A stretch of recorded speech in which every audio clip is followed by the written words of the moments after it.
Los acontecimientos que surgieron el 14 de abril, en la noche del 15 de abril, como fue el Titanic. Por cierto, el Titanic se hundió entre esa fecha, hoy y la madrugada del día 15.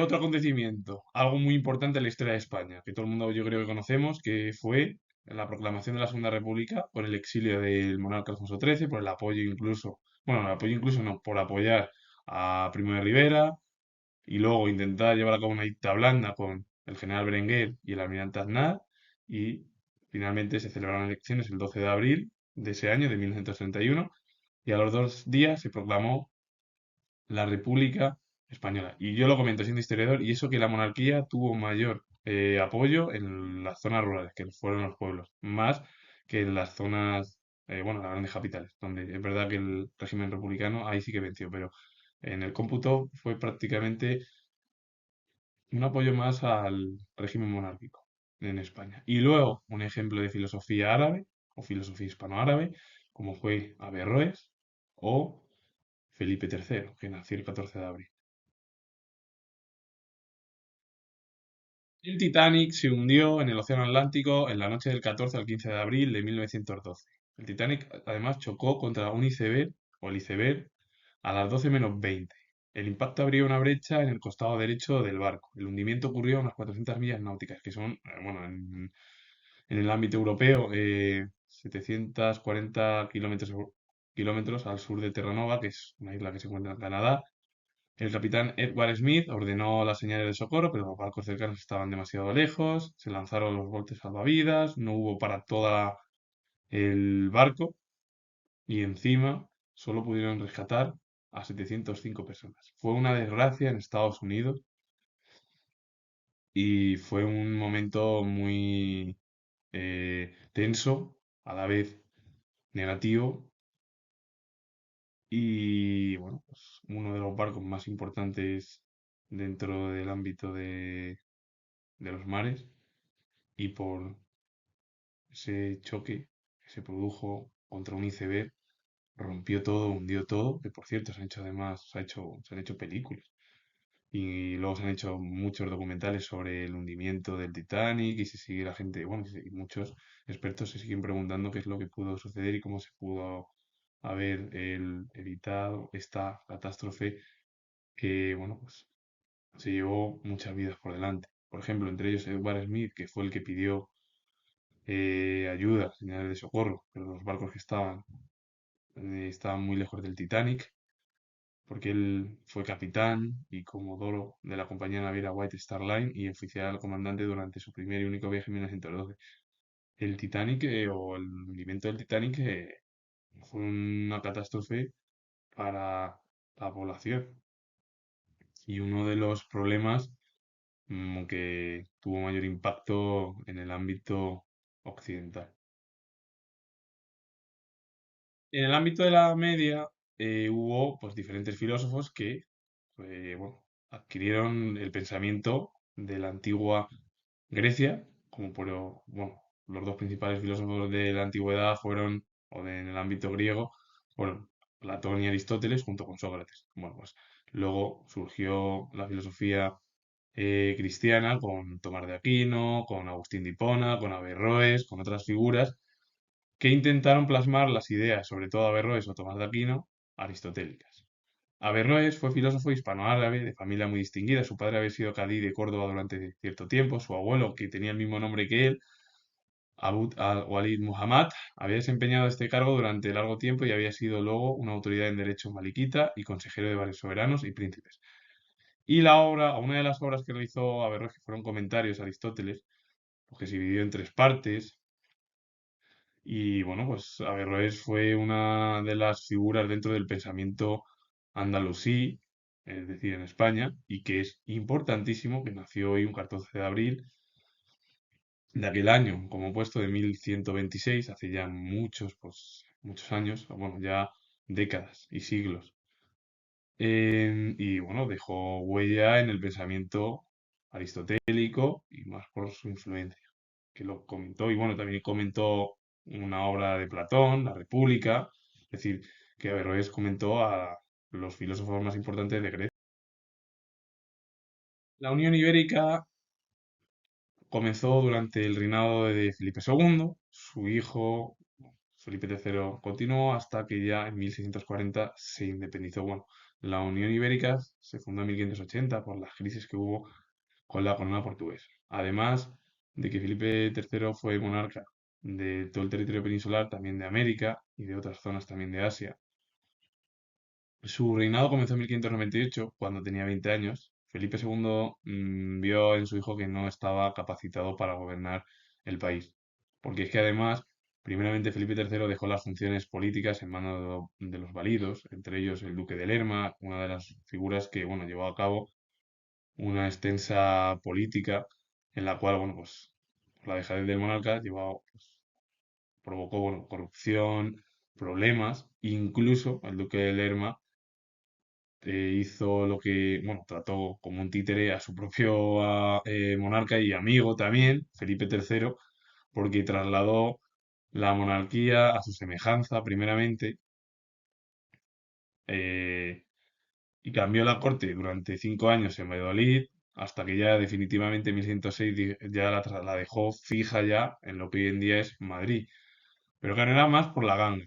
Pero claro, la ganga esa de obtener por los solares que había allí en Valladolid, que eran más baratos, pues, o por cualquier cosa que le dijera, es decir, le comió la oreja directamente el duque de Lerma a su Felipe III para trasladarla porque él quería, era por la ganga, pero más o menos. Y luego además, primeramente, los Austrias menores ya comenzaron a dejar el poder en manos de válidos, desde Felipe III hasta Carlos II, los Austrias, porque claro, eh, los privados o los válidos tenían mayor poder, cosa que fue muy diferente en la época de Carlos V y Felipe II, porque ahí los válidos o la nobleza tuvo mucho menos poder. Primero porque Carlos V y Felipe II o Carlos I tuvieron otras formas políticas de gobernar y tuvieron mayor interés en la política del país como la europea. Aunque, claro, Carlos V o Carlos I fue el último monarca guerrero, porque aparecía en muchas de las batallas. A partir de Felipe II ya se llevó a cabo la burocracia, bueno, pues alejados de las conquistas o los conflictos. Primero, Felipe III tenía una personalidad de místico, indolente, no brilló por su inteligencia ni por su energía, control por parte de los válidos, quienes decididos a tener el poder político, porque claro, encima además toleraban la venalidad de los funcionarios en grave detrimento de la corona. Primeramente lo que hicieron los válidos es colocar al amiguete, al primo, y si tenía el primo algún problema, pues le colocaban con el objetivo de intentar llevar a cabo pues una familia numerosa en el ámbito de la política por parte de los políticos y encima además y sobre todo familiar. Felipe III es que dejó sus funciones total en manos de dos válidos. Claro, ¿qué pasaba? Que quien entraba dentro del funcionariado o dentro del ámbito de la administración de la corona o de la monarquía española eran gente no con mayor preparación, sino gente que pagaba más.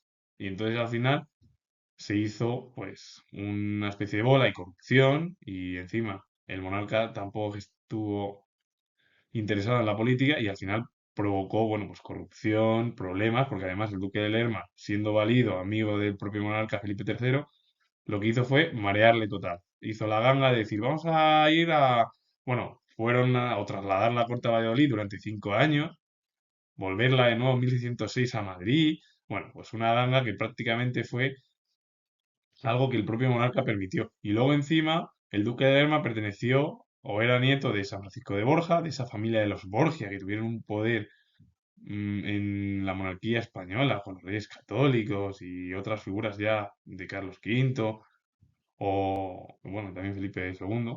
Y claro, ¿qué es lo que hizo el duque de Lerma?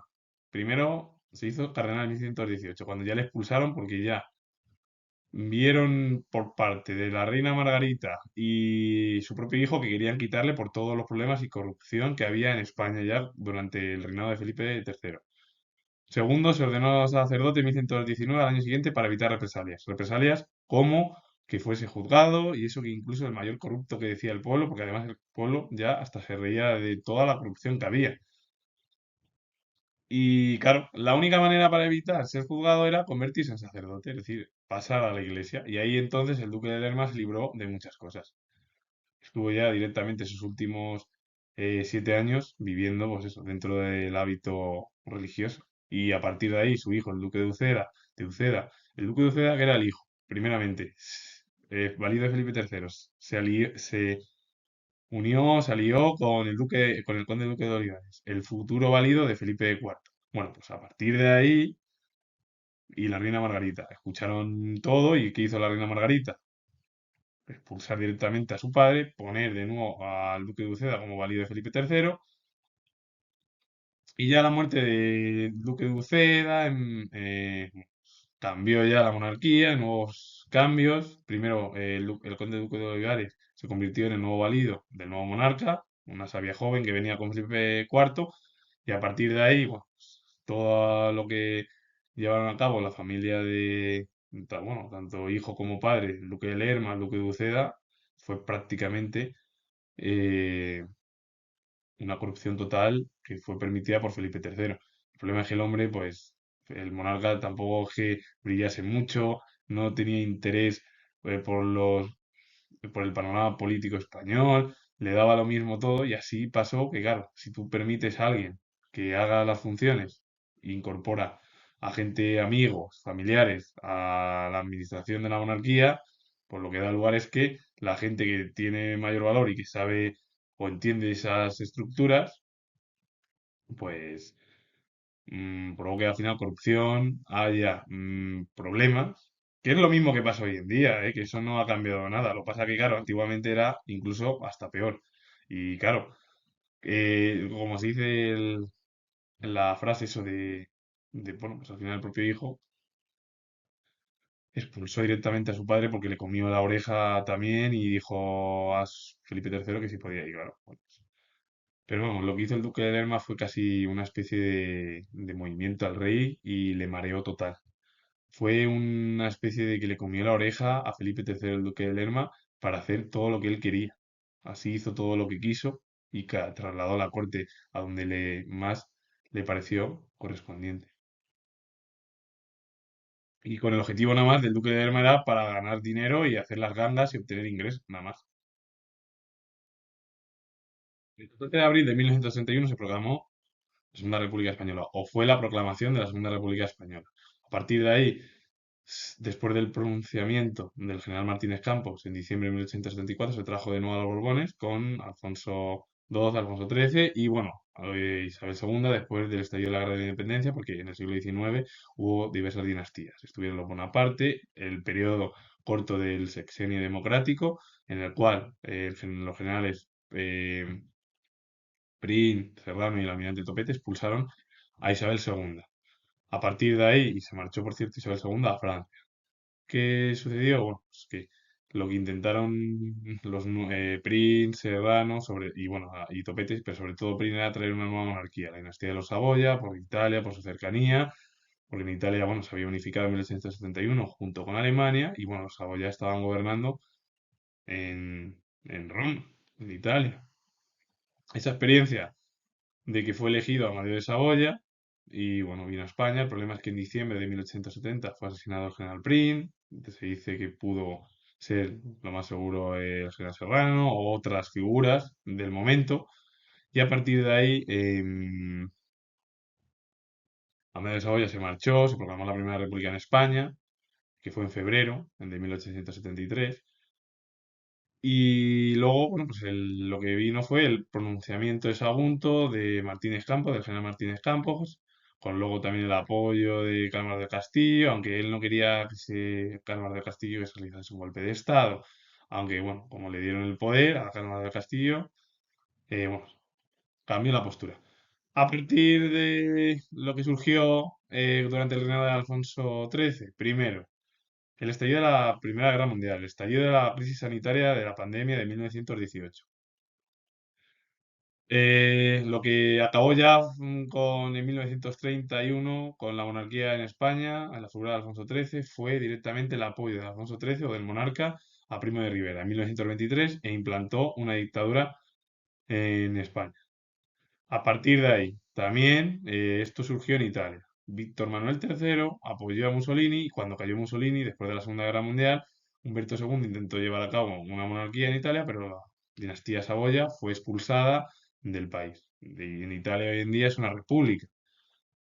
Y bueno, los Saboya ya, bueno, pues, después de unificarlo en el último tercio del siglo XIX, en 1946, la monarquía, como en Grecia también, por lo que pasó con Constantino II, que apoyó la dictadura de los coroneles, en 1974 cayó definitivamente la monarquía griega, que venía del siglo XIX, cuando en 1829, 1830, 1829 el tratado de Adrianópolis, y en 1830 Otón I de Grecia se convirtió en monarca bueno, de Grecia o de Atenas. A partir de ahí, todos ellos cayeron. Y lo mismo sucedió también con el apoyo de Alfonso XIII a Primo de Rivera, las elecciones que se celebraron el 12 de abril de 1961, municipales.